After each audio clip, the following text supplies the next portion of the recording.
Before we begin our feature presentation, Box Office Pulp is here to tell you that you, yes you, can own The Lost City on Blu-ray today. The hilarious adventure starring Sandra Bullock and Channing Pile of Abs Tatum will take you on a thrill ride in the jungle to survive the elements and to find an ancient treasure before it's lost forever. Critics, I have heard, are calling it non-stop fun. So bring the adventure home today and get over 50 minutes of bonus content, including deleted scenes, cast interviews, and much more. You know, we here at Box Office Pulp support physical media and we love special features, so like to pimp that out. It is rated PG-13, so bring the entire family, have a good movie night, pop some popcorn, you know, just have a good time, and also stare at Channing Tatum's aforementioned abs from Paramount Pictures.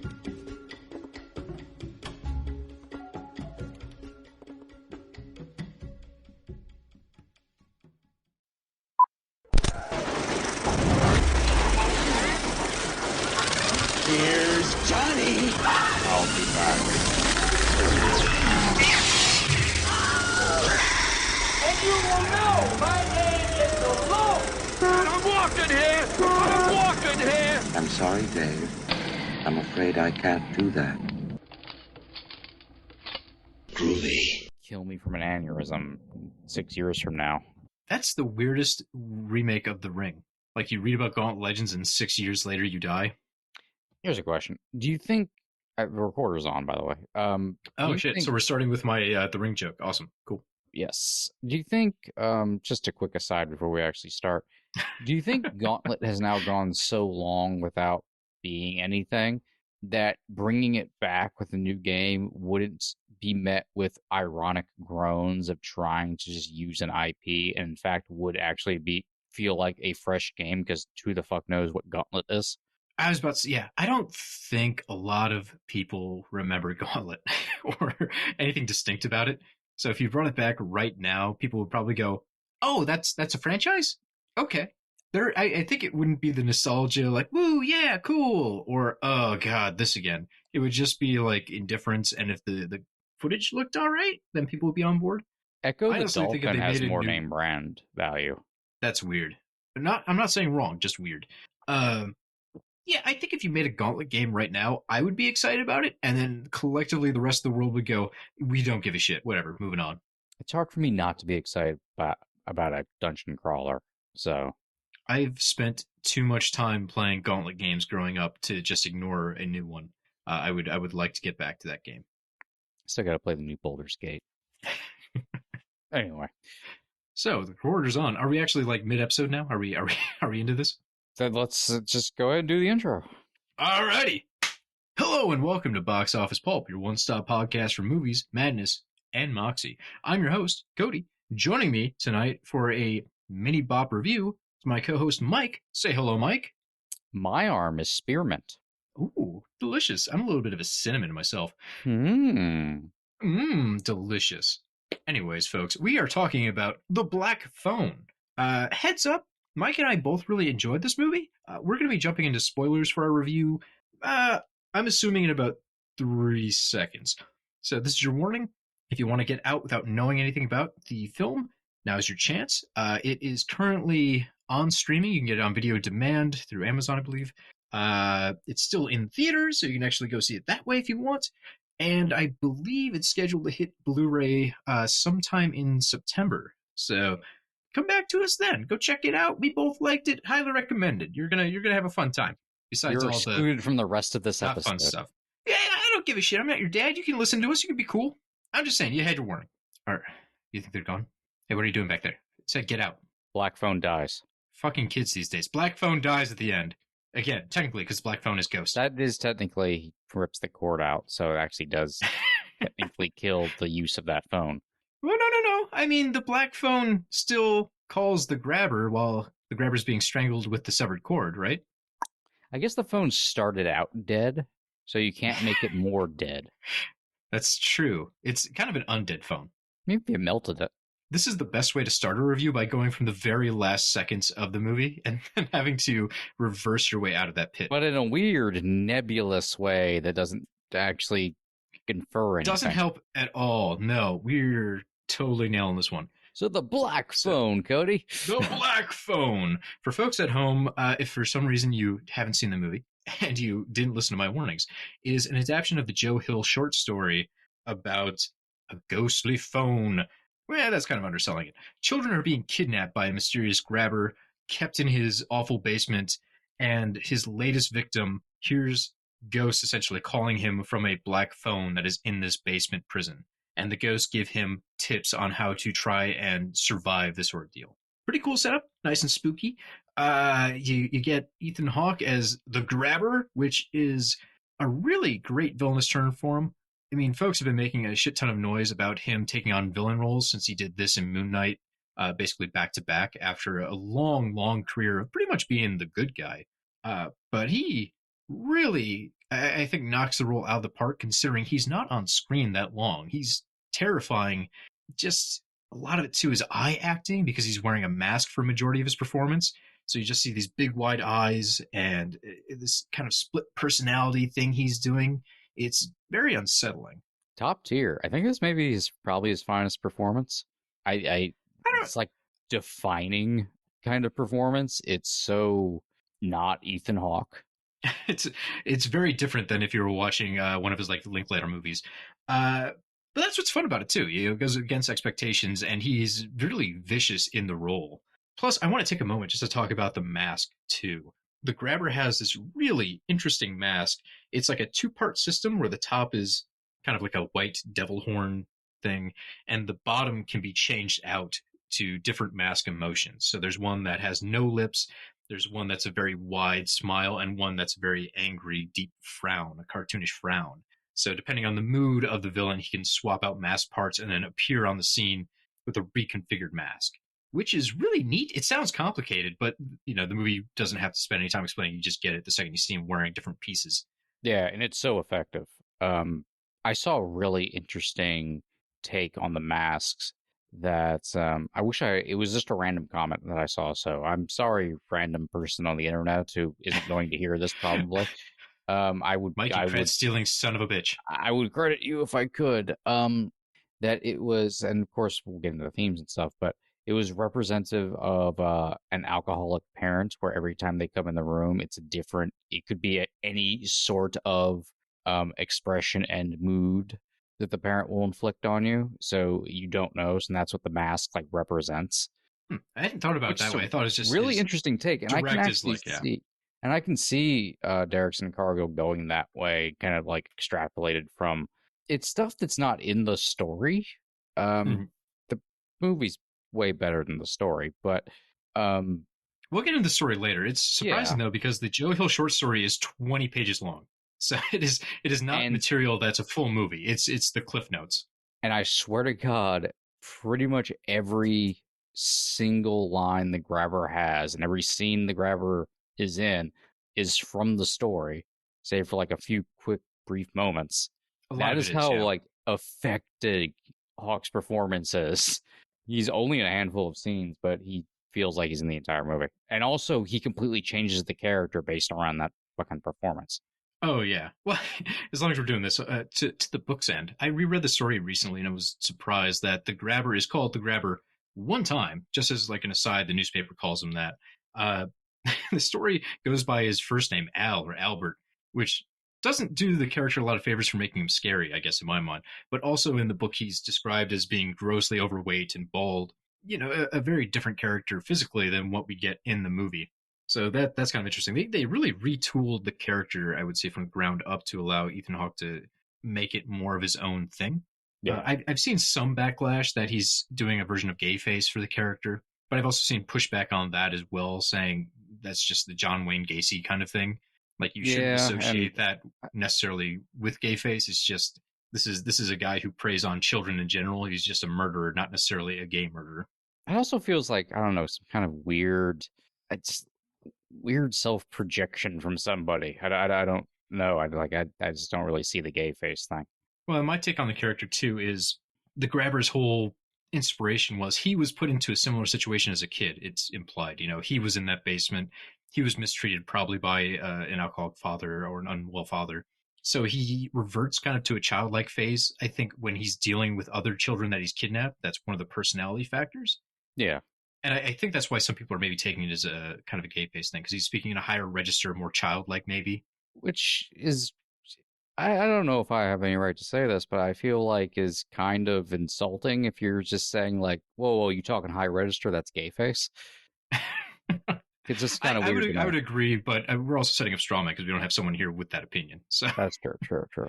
It's hard to attack or defend that point right now. I personally don't see it, but that's just where I stand. Yeah, but it felt like, there's a bit of hints of cycle of abuse there, which goes then into the alcoholism, and then the entire aesthetic and point of the film, theme of the film is child abuse. And it's abuse all the way down. And what stems from it, it's not a fun picture at all. It is heavy. And what's interesting is... Well, I'd almost argue that, because, yeah, it is very heavy and very dark subject matter. It is fun. You do have a blast. Yeah, there's moments of levity in there. I think of the sister trying to commune with Jesus and then just berating Christ later on when he doesn't deliver his end of the deal. What the fuck, Jesus? That's a laugh out loud moment in a theater about a movie on child abduction and abuse. Well, it's just the charisma of the characters in general. Yeah, you do have moments, I would say, that are surprisingly light. I wouldn't say that go against the film. It doesn't feel like a tonal mishmash or misstep.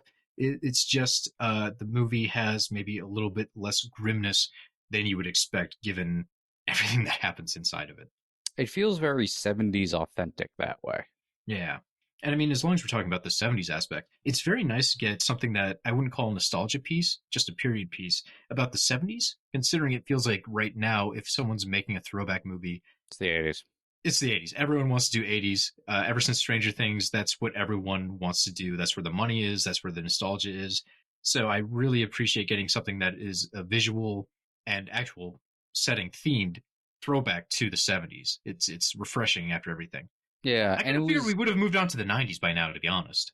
That's coming. I'm sure. Actually, I do think there is some stuff in the pipeline that takes place in the 90s, but the 70s is just both. Derrickson's very subtle about the film influences of the 70s look to it and stuff, but it's there. But I setting it during that time of emerging stranger danger.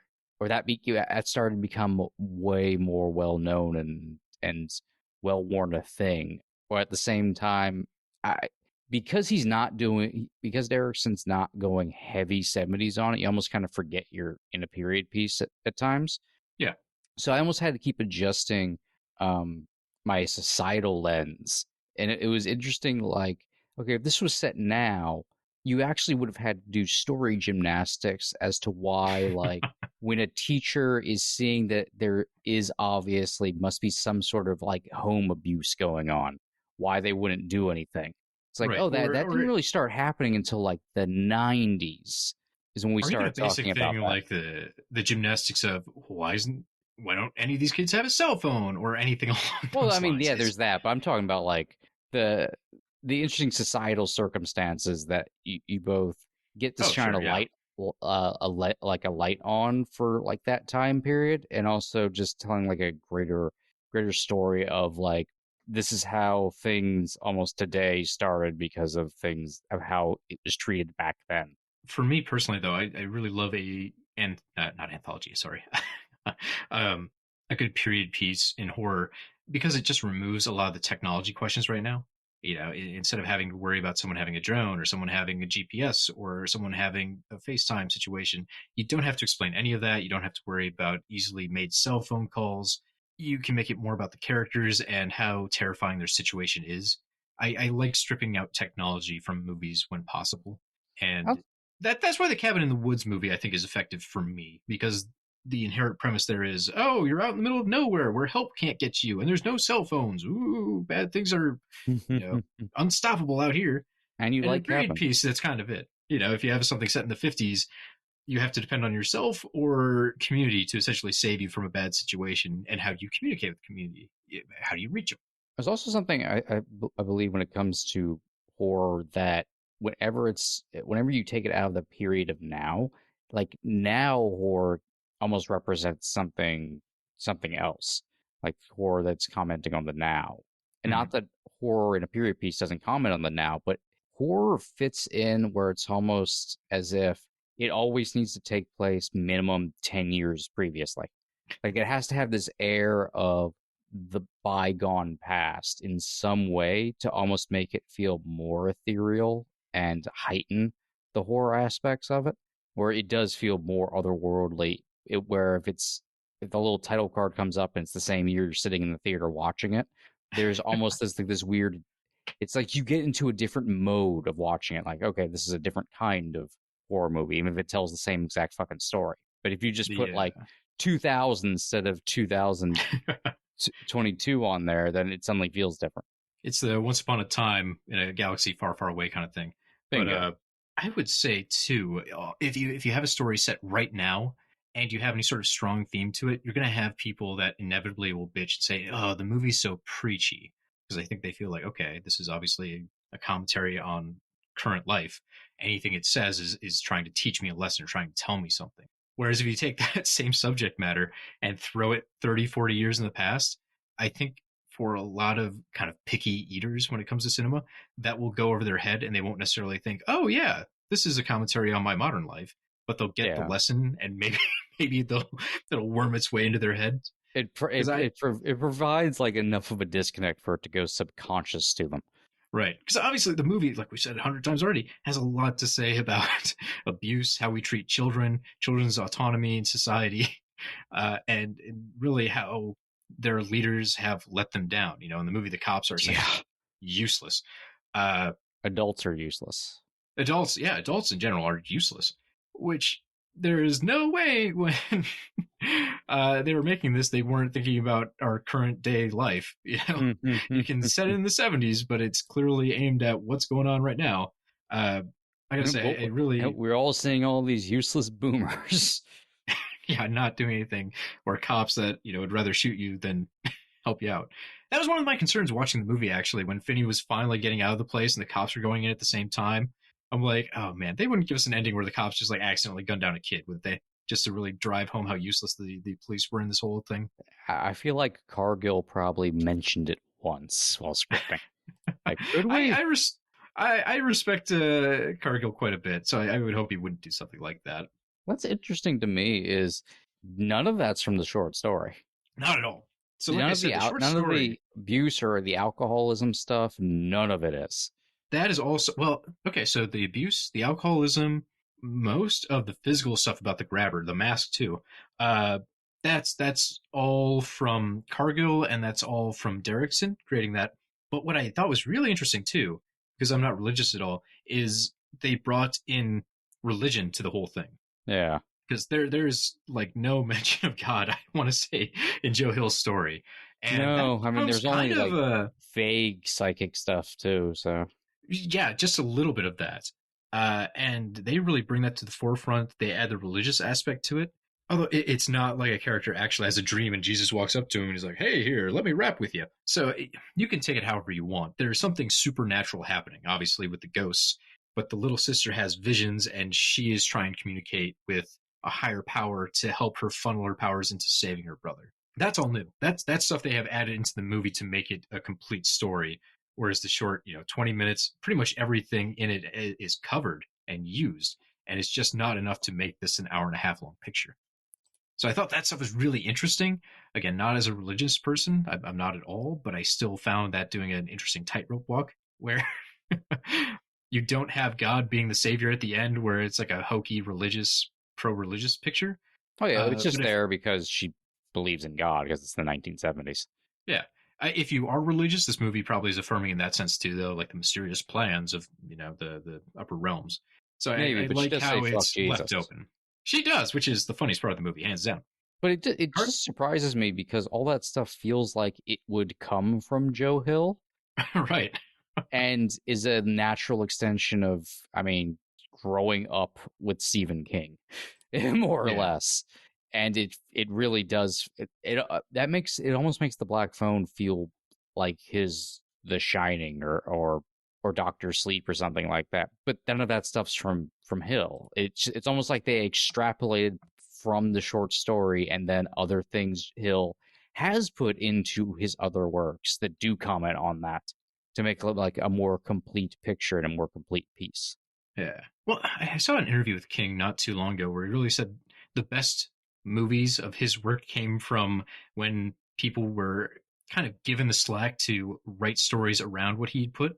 Yeah. So if you have to do an adaptation of The Stand, like a 900-page novel, it's impossible. You can't fit that into 2 hours nicely. So you have to drop so much of the juicy material from the source.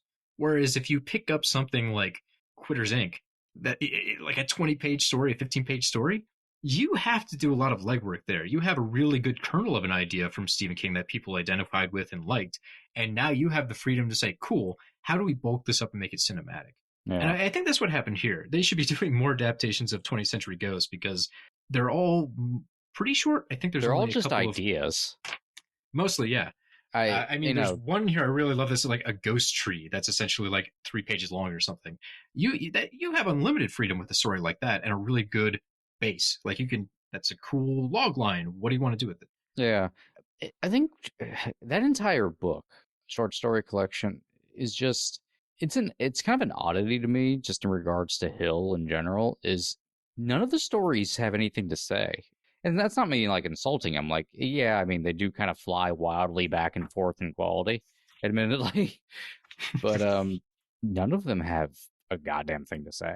There's like 1 or 2 or 3, I would say, that do have some commentary. But again, they're all about 20 pages long or shorter. So it's really tough to do more than express an idea in that. They're really good spook stories. I mean, they're pretty much like, you could almost say it's Hill's more like dark version of like a Goosebumps. Yeah, I would say there's maybe something like Abraham's Boys that I would argue have some sort of deeper thematics. That one, but a majority, I would agree with you too. And I can't remember the name, which is driving me crazy. But there's the one where he's having like a recollection of being on the set of like Dawn of the Dead as it's filming. So I think some of those maybe have something to say that you could pick that up and run with. But by and large, didn't they try to like make the Cape? Maybe. I'm trying. I just had to look this up while we were talking because I'm like, okay, what have they done? They've done Lock and Key for Netflix. They've done In the Tall Grass for Netflix. There was Horns as a movie, and there's The Black Phone. I want to say there's maybe one more, but I cannot remember what it is. I want to see someone try to make the Cape. That randomly epic story in the middle of that book. I'm forgetting Nosferatu. Oh yeah, Nosferatu, of course. Yeah, so we got the 2 seasons of that for AMC. So like they've tried Hill quite a few times, and I think they've mostly missed. Like I wasn't a huge fan of In the Tall Grass. Plus, it's a Netflix movie, so it's one of those you forget about 3 days later somehow. Like it just doesn't stick in your consciousness when it's on that platform. Horns, I really loved Horns as a book, and the movie didn't do a whole lot for me. I haven't seen season 2 of Lock and Key. I haven't read the books either, the comics either, so I don't know if that's any good or something I'd enjoy. But it feels nice that they finally nailed one. Like they got this right. Who knows? Maybe since this was successful, we'll end up with other stuff. Because Heart-Shaped Box, I think, could make a really good movie, a really exciting movie. The Fireman could be a really interesting movie. Probably more likely like a miniseries because I think that's another like 600-page long book. Yeah, I know there's some Hill stuff in the works, but since he was already a good book-to-film commodity, I imagine after The Black Phone doing what it did and being so popular that he'll jump up a bunch even more. Yeah, I'm optimistic. I would like to see more adaptations that are handled with this amount of grace. And then somewhere AMC is like, wait, why did we cancel Nosferatu again? Man, look at the box office. This is nuts to me. So everyone talks about how there's not really mid-range budgets anymore for films. Everything's either $1 million or it's a $200 million Marvel film. This is a pretty rare movie. I mean, it was a collaboration with Blumhouse, right? Yeah. I want to say, yeah, so that makes sense. They're normally not giant movies. The budget on this was under $20 million. And the return on it so far, it's still in theaters. It's still making VOD money. $117 million. Oof. So pretty goddamn good, right? Even if you factor in advertising and all that shit in there, this is making a lot of profit. And this is kind of what that Blumhouse model was designed for, right? You make movies that are $10, $15 million if you make them well, $100 million in box office doesn't sound like a lot, but for that kind of picture, that's raking in money. None of the money's wasted on anything. Well, and I should say too, the movie doesn't look cheap at all to me. Obviously, it's not filmed in 30,000 different locations. It's mostly, in a basement or at Finney's house. But it doesn't look cheap. It doesn't look like they, had $15 to stretch out. No, a $200 million movie looks about the same. There's movies that cost $200 million that have the same amount of locations and basically the same type of locations. They cost $200 million for no fucking reason. Yeah, so I would say it's economic. It doesn't feel like it's wasting a lot of time. It's wasting a lot of space. That's one of the fun things with the structure too, because it's almost like a Christmas Carol. Each one of the ghosts that Finney has talked to him is giving him some combination that he will need to eventually get out of the scenario. Whether it's, okay, you need to know that there's a locker over there to get into because at the end of the movie there's going to be a killer dog and you need to give that dog a steak so he doesn't try and murder you. Or, hey, dig this pit and in the end the bad guy will fall into it so he's incapacitated. Or pull out this phone line so you can trip the bad guy. Here's the combination so you can get out of the house at the end of the movie. All these little pieces turn out to be very useful. So it's not like you're burning time through there. There's a 10-minute segment where you go, was that needed? Yeah, it's very fun, nice that everything is functional. It's a Rube Goldberg plot machine where you don't really see what it's coming together to do or that it's even like putting parts together until those moments in the third act, which was so fucking genius. Because I just thought nothing's really happened with that hole. The vent thing didn't go anywhere or it got into the fridge. Yeah, it feels like failed attempt after failed attempt, but these are actually all essential pieces to Finney's victory and escape at the end. He needs each one of those to happen. Which is also just, it's almost like Finney, it's like if the ghost, we know the ghosts were actually there, of course, but you could almost view the ghosts as his brain calculating, just trying to figure out, what's in the room, trying to utilize it, and then putting it all together at the end. Yeah. The one thing I would criticize, though, and this feels like studio notes or just maybe a lack of confidence on Derrickson's part, at the end of the movie where they say 3 different times, the killer had 2 houses. Because there's a part in there where the cops explain it. It sounds like it's ADR'd in like that to explain to the audience, well, he hid the bodies in one house and he did the murdering in the other house. They have... the characters say it, they have 3 different ways of reiterating that one point, they were afraid the audience wasn't going to get it. Which is funny because that's something I think visually they explained pretty early on when the cokehead brother is like, I wonder where it could be, and then the camera pans down to the basement. Visually you get the sense, oh, these 2 are tied. And then when the brother pops up later, you get the idea, oh, of course, yeah. I did He's enjoy his house. I did enjoy the thing with the brother, the pan down, because it's telling you what the twist is there, but you could also completely miss it. Yeah. So when it actually pops up, it's not unbelievable. It's like, oh wait, they told us this. I was just too stupid to notice. Well, that's why I'm frustrated at the end. I'm like, oh, that's a subtle, clever way of visually letting the people know what's going on. And then they have to outright tell you it multiple times within 2 minutes at the very end. It feels like someone from the studio went, I don't know, people might be confused. Keep going, push it. Possible. Which it drives me a little batty. It's just trust us enough to figure this one out. I think we get it. When you see the kid coming out of one house and all the cops are at the other house, we'll put the clues together eventually. We'll figure that out. I would say too. Psychics existing pissed me off, but one other thing I think folks might not enjoy about this movie is the same complaint we got with Sinister. I absolutely love Sinister. It's one of my favorites. I've heard from so many people that they lost interest in that film the moment the ghost children were introduced to the movie. And I feel like Derrickson is doing a very similar thing here by using the ghost children for essentially the jump scare factor. I don't mind it. I think those jumps are pretty effective, but I know a lot of people are turned off for some reason by ghost children in general. I don't know what it is. They see a ghostly child I'm out. This isn't scary. I don't like it. Yeah, well, sucks to be them, but yeah, I didn't like Sinister. I didn't like Sinister, but I also did not care for the jump Get the scares fuck off the podcast. We're done. I didn't really feel like there's only really one jump scare I honestly remember. There's a lot of really good jump scares in the found footage portions, like No, the no, car no, no, lighting no, on not fire. Sinister, not Sinister. I remember all of the Oh, bad okay. jump scares in Sinister. Trust me. I'm talking about the Black Phone. There's only like one that I really remember, and it was very effective. I liked the Ghost Children because mostly they weren't utilized for scares. They were, and Finney couldn't see them, but we could here and there, which I really just enjoyed. As there was like a almost Del Toro-esque sadness to the ghosts that I really liked, and the idea of them like being faded memories. So Yeah, so Ghost Finney losing not its being name, the able to longer see you're a them. ghost, the less you remember. Yeah, that Yeah. was nice. That dialogue, I think, is pulled too directly from the story. Yep. So they got all the beats, and they just got to fill it out. Despite there only being one ghost in the story. Yeah, that's true.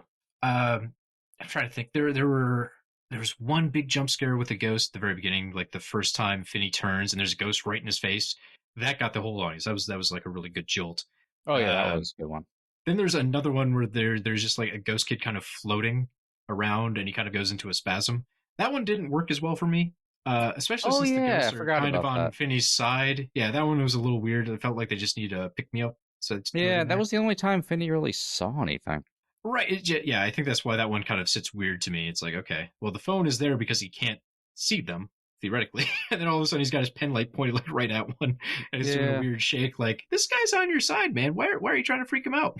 I wouldn't be surprised if that was like a weird reshoot thing. It's like there hasn't been like a thing in a little bit, so yeah, which is fine. I mean, maybe the movie would have been more hurt without it. So maybe something more forgettable is better than that. I don't know. I can shrug it off. It feels like another one of those things where it's like, oh, there's a formula we've got to apply to get the audience interested. I mostly forget about it and just go on. Yeah. So those little beats kind of throw me off. But I mean, let's balance it out with something I really did like. In the opening section, I love the way they illustrate how small and close-knit this town is, because we see Finney lighting off the model rocket at the baseball diamond. We see that rocket go up, and then we cut back to I don't remember the character's name. It was the first kid who was abducted. Yeah, I forget. We see him. Yeah, I know. I've got IMDb up. I should just be like, of course, I know everything. We just see that kid riding down the street, and he notices the rocket going off in the background.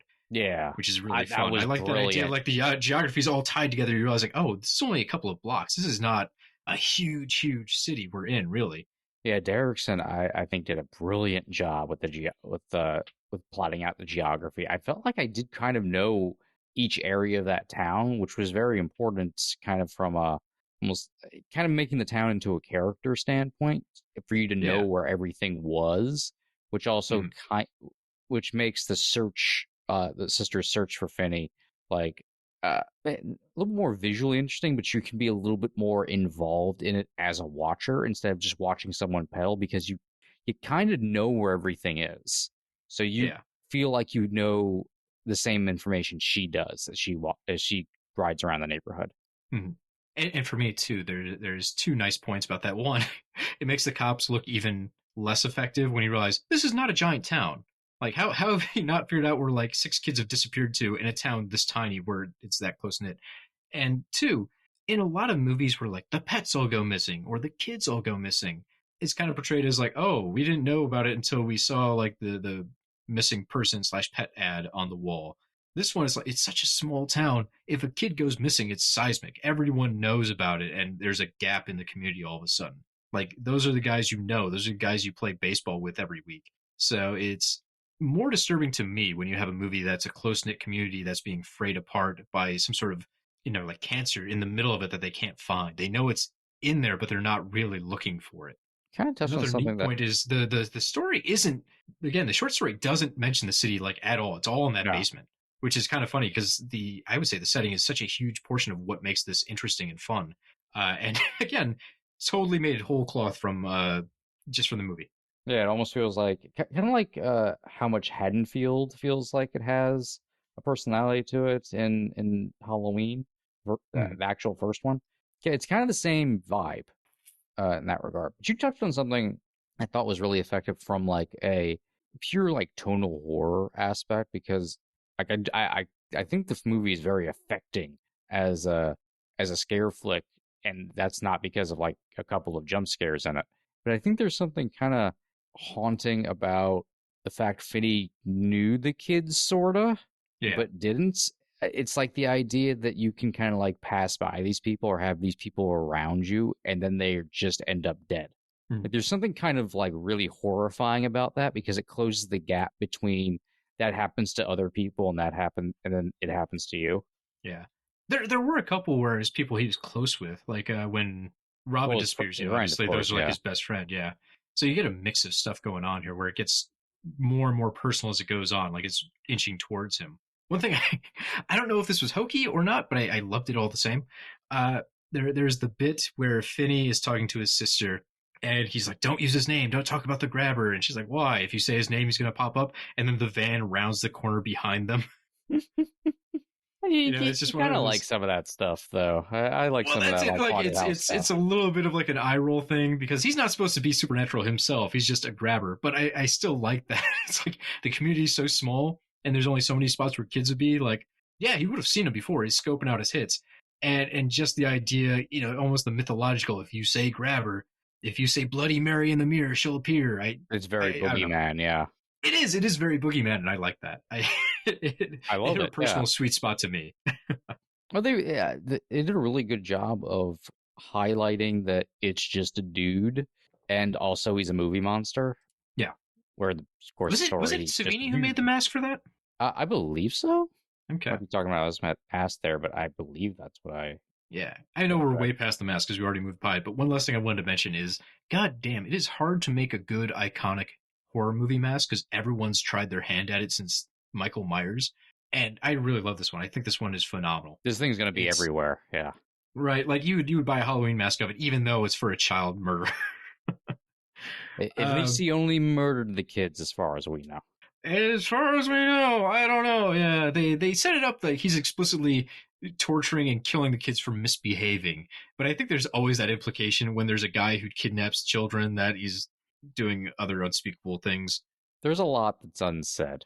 Yeah, which I know bothers. Which I know bothers probably some people, but I like how I enjoy that we know absolutely nothing about the grabber, and I don't need to see the grabber actually like try and undress a character. It's fine. It's fine. Let him just murder the kids. There's occasional intimations, but also it puts you in the mind of Finney because you don't know if that's what he's gonna do. Mm-hmm. And Finney doesn't know if that's what he's going to do, so there's the threat of it possibly appearing at some point. Well, they get you in so many ways with that. There's, like the moment Finney wakes up and the grabber is just sitting at the edge of the bed waiting for him to wake up. Like, that's uncomfortable. Just imagine, if you wake up and he's just there, there's no way to block him from not being in the room if you don't want him to be.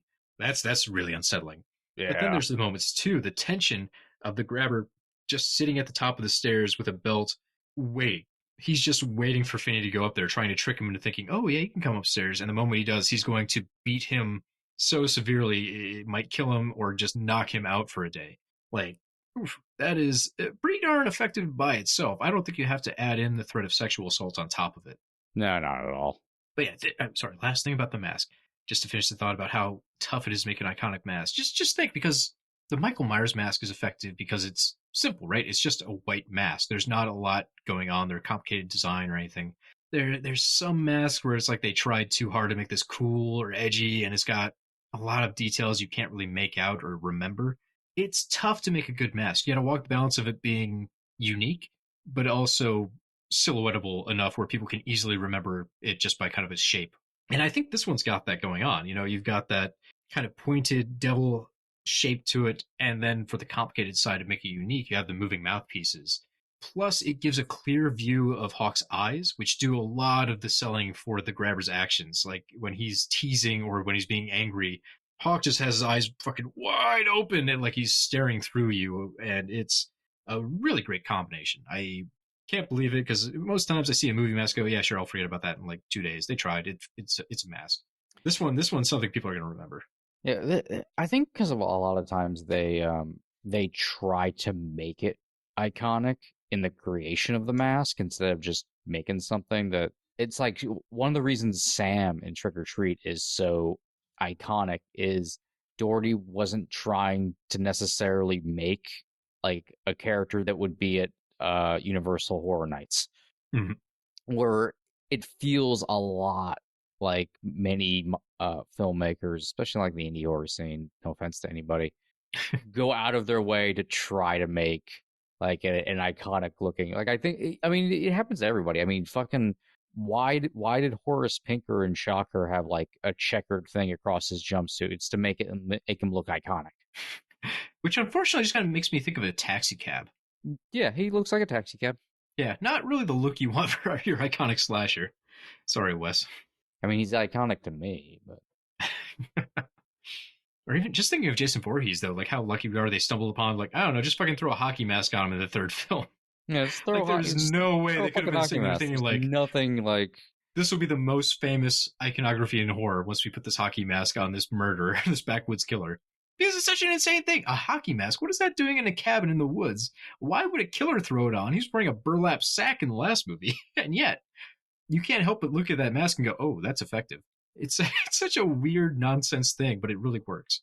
Yeah, I don't think people can necessarily know ahead of time. You can look at all the user feedback you want, but you can't necessarily funnel that into knowing what works and what doesn't. You're only guessing. And I better see these all over the place for Halloween. I better walk into a spirit store and one's on the wall. I've been wondering about that. I've seen someone like Etsy that are like handmade. So I might just have to buy. I'm sure like Trick or Treat will do one, but they gotta like mass produce these things. As long as we're talking about merchandising, since this film was so successful, I really wonder if we're going to end up with a Black Phone 2. Because Derrickson said he has an idea that Joe Hill says he has an idea, and apparently sequel. It's been broached now because of how much it. I mean, you make $100 million, I think Blumhouse is going to be knocking on their door right away. This is, unqualified success on all fronts. People liked it, made a lot of money. Why not? I feel like if you want to make it, I'd be really interested to see how they continue it, though. Like, I feel like you could do something with the characters. Like, I feel like with the psychic stuff and like the idea of missing children, you could do something where the kids are a little bit older or maybe adults. Or I think there's ways you could do it. It's interesting. Yeah, I mean, it's tough though, right? Because you either stick with the kids getting older, and in horror, a lot of people don't like that because they're attached to the villain, right? They want to see Jason Voorhees. They don't really. Yeah, it would be weird to do it without the grabber. Or if you bring the grabber back, then you have to get into some sort of supernatural thing that's even more supernatural than just psychic visions. And I don't know. And if the audience fucks with it just kind of fucks with the point of the ending. If you throw him back from the ghost getting revenge, and then he's just like a zombie, or he's a ghost who can interact and kill people. And I mean, it was interesting. Or, I mean, as interesting it would be if it was like an older Finney and he had visions of the grabber. You know, you're playing with like a little bit of the cycle of abuse thing. Like maybe he has like PTSD from the experience or whatnot.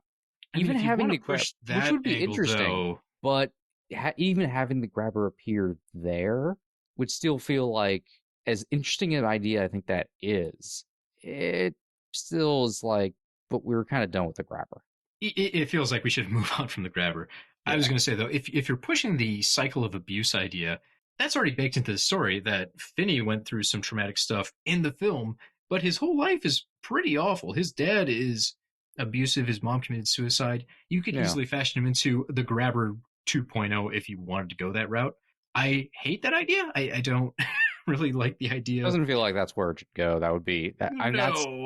I'm saying that's like, how you can have your cake and eat it too, by maintaining your characters and also reintroducing the grabber.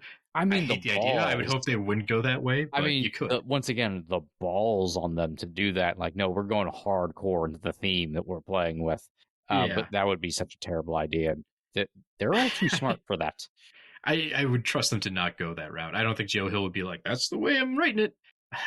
But I'm very curious because they haven't disclosed the idea, and they have to have some pretty good hook for all these people involved to be like, that's definitely what we want to do, a sequel to this. Because Derrickson didn't even stick around for the sequel to Sinister, and that was kind of his baby.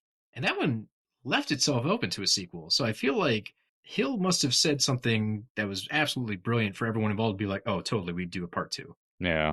I don't know. Fuck it. You know, if it's interesting, then I'll watch it. Hey, yeah, why not? I own Sinister 2 on Blu-ray. I'll watch anything. You got me.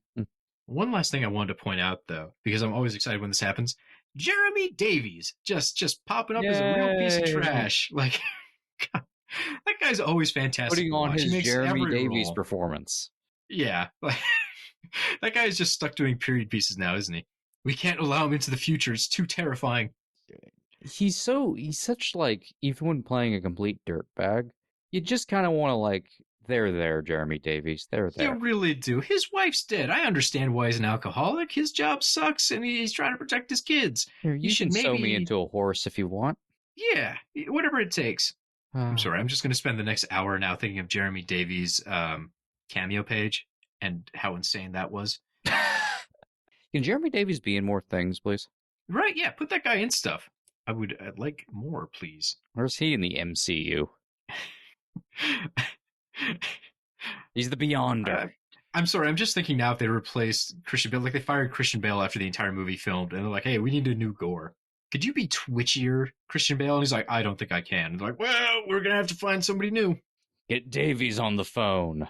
Get Davies on the phone. He's on speed dial. Well, you just pick up in Hollywood the Jeremy Davies phone. It only dials to Jeremy Davies if you need a Jeremy Davies performance. I'm sorry, I'm playing Jesus Prime in the new American God season. And then he hangs up on you. You call him up. He's like, I'm sorry, I'm too busy voicing Baldur, of all things, in the God of War video franchise. What a weird career he's had. It's amazing. Yeah, you go into his filmography, and every time he just picks something out, like, that was a thing? He did that? Oh my god. I thought he was just like in Hannibal and like The Revenant. I didn't know he did all these other things. Calming individual, Jeremy Davies. Calming individual. It's a weird note to end this episode on, but I think it's also a fitting one. Just a little Jeremy Davies reprieve. No, we end the movie on him apologizing for being a piece of shit, so we might as well end the movie on us apologizing for not appreciating Jeremy Davies enough. Oh, I thought you were going to say we end the podcast with us apologizing for being pieces of shit, too. We're never apologizing for that, Cody. Folks at home, I'm blinking very slowly a Morse code message. I know it doesn't help you since this is audio, but just know it's an SOS. Mike, did you ever consider that we're living in The Last House on the Left remake, and I'm that one kid in the bathtub who really doesn't want to be one of like the abusive rapists, and you're like, boy, if you say anything, cops will come and I'll have to murder you. I've always assumed that's pretty much our entire relationship. Yeah, I think that sums it up. Ooh, I would love. Get it out. What do you got? What do you got? I would love to be killed by a microwave. Pretty baller, right? It's, yeah. I know this is a story for a different time, but isn't it a little disappointing we didn't get a chainsaw massacre at the end of that movie like in the original? We got the microwave, which is metal as hell. No, I really like that's one of the most microwave. memorable parts of the movie. Yeah, the microwave was great, but I mean, that's tough. It's like on one hand, Chainsaw Massacre, that's pretty fucking iconic and pretty goddamn awesome in the original. Yeah. And the other, microwave. This is a why not both situation. I would introduce like another one of the family just to be like, someone has to get chainsawed. I'm sorry. I think I may have to go with the fucking microwave. Bold. I mean, that does set the remake apart. Yeah. Nothing else has that fucking microwave kill. You got me there, yeah. And just the idea that a doctor would use his medical expertise to paralyze you so he could blow your head up with a microwave, like, Jesus Christ. That's in the spirit of the original of taking things a little too far. Folks at home, I think we're done talking about the Black Phone. Obviously, we both really loved it. Hopefully, you've seen it before you listen to us yak about it for an hour. Anyways, if you have, watch it again. Yeah, why not? You got nothing better going on. Anyways, though, go to Twitter and then tag at Box Office Pulp and let us know if you would have preferred the ending to The Last House on the Left remake to end with a chainsaw massacre or the existing microwave head explosion. I want to know. I want to feel what the audiences are into these days. I would actually legit love to get some opinions on this and take a bit of a poll. For once we were serious, please do this. I want to know. I desperately want to know your thoughts on chainsaws versus microwaves. Here? Thank you so much for sticking around for this entire episode just to get to that point of us begging for feedback on how to end a remake that's already been ended. I want to know, though. Do it. You can find more of Box Office Pulp. This blows my mind. I didn't realize we were on so many different services. We're on Stitcher, apparently Spotify. You can find us not on YouTube, but I feel like we should just throw it up there now because we're on everything else. Google.